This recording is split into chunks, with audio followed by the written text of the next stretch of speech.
it happened. My student flat out asked me if I had a wife and then questioned me about my ideal woman. And I just went along with it. And I said, no, I don't have a wife. I will never be married. And my ideal woman was kind, intelligent, and a homebody. Hello, it's Edward. I'm 60 years old. I live in Los Angeles, California. I identify as a gay male. I've previously spoken about how I have never come out to my family, yet I'm perfectly comfortable coming out to strangers on the internet. And in my in-person jobs in California, I've been out to every job I've had since I moved to California 25 years ago. But I teach online. I teach Korean adults. I teach English, and I've not officially come out to my students.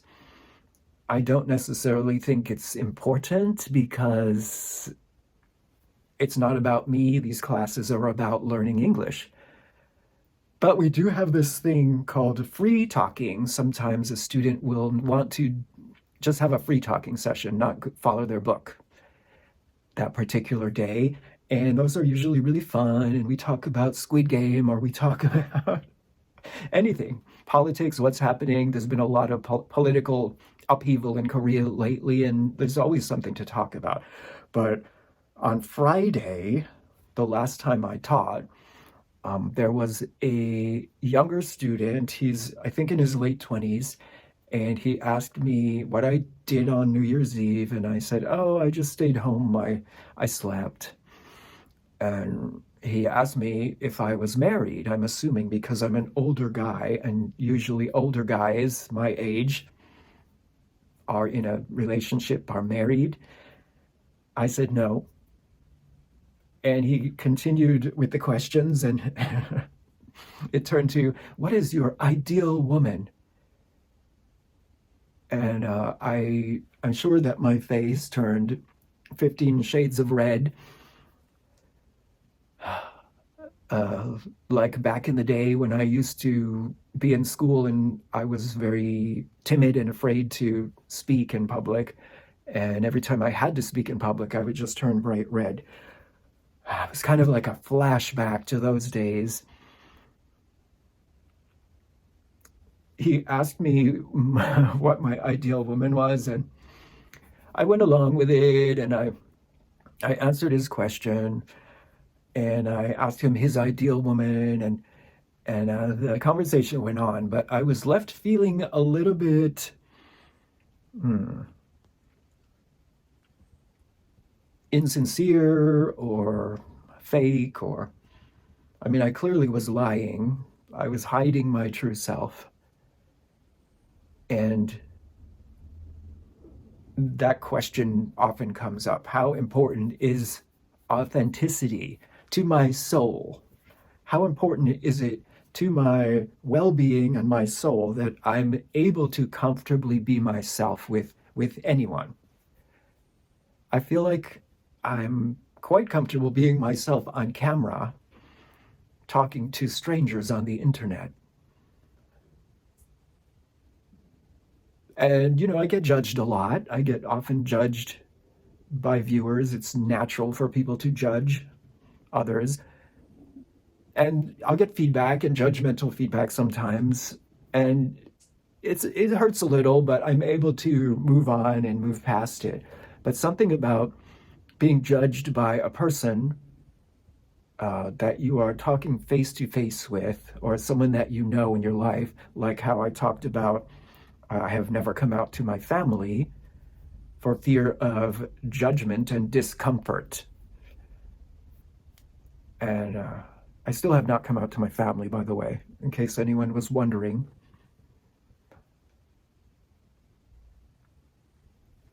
But it makes me feel a little bit, I feel a little bit fake. And like maybe I'm not living fully and being true to myself, and maybe that kind of is important. Not even talking about being a role model for other people and making them feel comfortable coming out. Just talking about from my own well-being and my own soul. Now, trust me, I'm not having a crisis about this. I'm not like stressing over it. It actually kind of made me laugh after the class. I was kind of laughing about it because my friends who know me would think that was hilarious. Me coming up with a list of qualities that my ideal woman has. My ideal woman. Well, my ideal woman actually is kind and intelligent, but my ideal woman is not my ideal partner. My ideal partner is a man who is kind and intelligent and a homebody.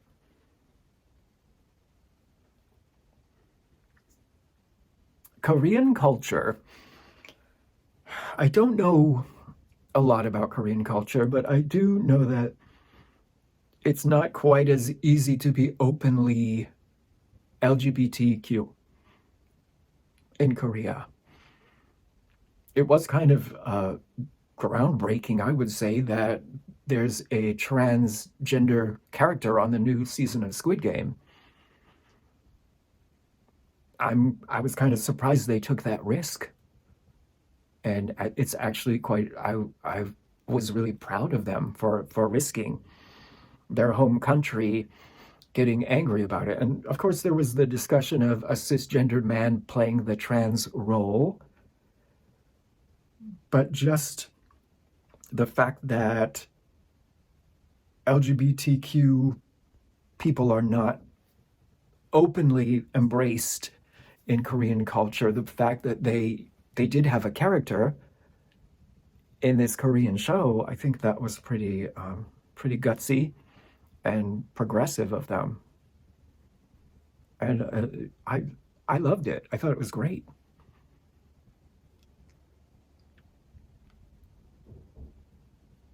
But I do fear being judged by my students, I guess, knowing that the culture doesn't readily accept gays.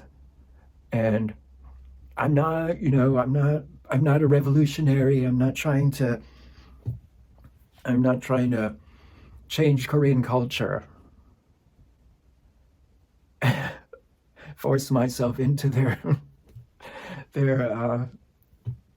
acceptance, their good graces. So I just think about it from, am I being my most authentic self at all times in life? As we get older and we come more into ourselves, our true selves, and you hear the people like Oprah always saying, when you reach a certain age, you're truly yourself and you're more authentic and you're more able to accept yourself and not care what other people think. But evidently, there is this one area where I am sort of not able to be authentically myself. It was different when I taught young children. When I taught young Chinese children, like 4 years old, 5 years old, there was absolutely no reason for me to bring up anything about LGBTQ. I'm sorry, but it's not appropriate. They're little kids. But I have to wonder what would have happened if I would have said, "Oh, I'm gay. No, I don't have a wife and I don't have a husband. I'm gay and single, hoping maybe someday I'll meet someone." But now that would have been my authentic answer. And just saying it to the camera makes me feel good. And instead of um, cowering away with a red face and saying, "Oh, my ideal woman is this and this and this."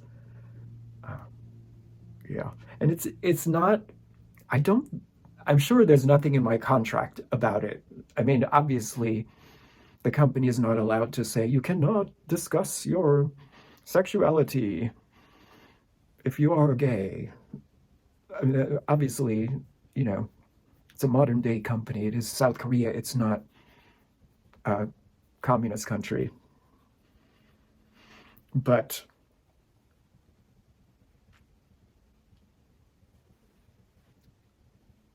yeah, that's that. It's just another thing to ponder. And if anybody knows anything about Korean culture, I would love to hear your thoughts. If you think that Korean people would accept a gay teacher who's living in America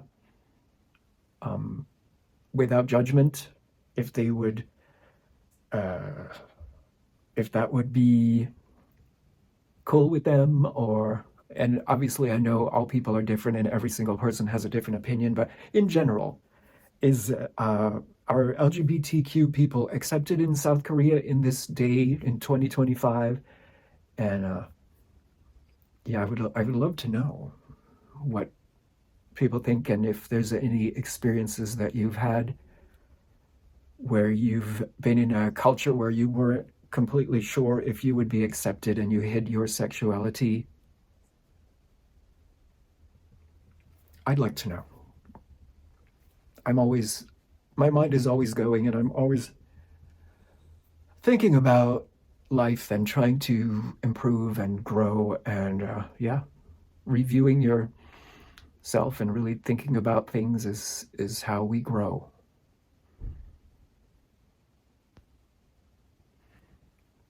That's it for today. I'm gonna go teach. Say hi to my students.